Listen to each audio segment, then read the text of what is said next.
The Bible. It's one of the most influential books in human history. It explores the big questions of why we exist. It's inspired many people to do amazing things. And confused many others. And you've probably got one sitting around somewhere. So, what is the Bible actually? Well, the Bible is a small library of books that all emerged out of the history of the people of ancient Israel. And in one sense, they were just like any other ancient civilization. But among them were a long line of individuals called prophets. And they viewed Israel's story as anything but ordinary. They saw it as a central part of what God was doing for all humanity.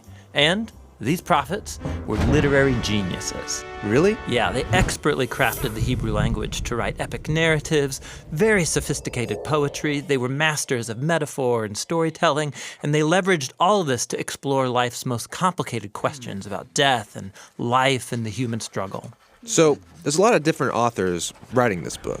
Yeah, and these texts were produced over a 1,000-year period, starting with Israel's origins in Egypt, then leading up to their kingdom with their first temple. But eventually, they were conquered by the Babylonians, who took them away into exile. Then, at a crucial moment in their history, many Israelites returned to their land. They built a second temple, they reformed their identity, and this is when the Jewish scriptures began to be formed into the shape that we have them today.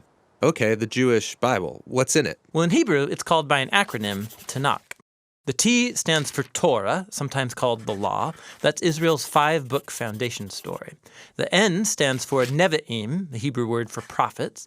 And this section consists of the historical books that tell Israel's story from the prophet's point of view. Then you get the poetic books of the prophets themselves.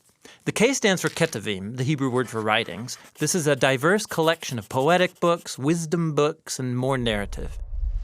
And the Jewish people believed that through all of these literary works, God speaks to his people. Now, there were other Jewish writings being produced during this Second Temple period as well. Yeah, a really diverse group of texts. And these too were highly valued in Jewish communities. And there was debate from ancient times about whether or not some of these should be considered part of their scriptures. So, this is a lot of different writings over a long period of time. Why did they put them all together like this? Well, altogether, these texts tell an epic story about how God is working through these people to bring order and beauty out of the chaos of our world. And it all builds up to a hope for a new leader who would come and renew all creation. And then the Tanakh concludes, and this leader never comes. So it's an expertly crafted work, but it's missing an ending? That's exactly right. Now, a few centuries later, a Jewish prophet comes onto the scene named Jesus of Nazareth. He claimed he was carrying the Tanakh story forward. Yeah, so Jesus did a bunch of cool stuff, was killed, but his followers claimed he was alive from the dead. Yeah, they said that Jesus was that long-awaited leader who would restore the world. And so his earliest followers, called apostles, they composed new literary works about the story of Jesus. They called these Good News, or the Gospel. They formed an account called Acts about the spread of the Jesus movement outside of Israel. And then they circulated letters to different Jesus communities all around the ancient world. And they saw these writings as part of the scripture. Yeah, the apostles wrote all of this as the fulfillment of that epic story found in the Tanakh. And they were continuing the literary genius of the Jewish tradition.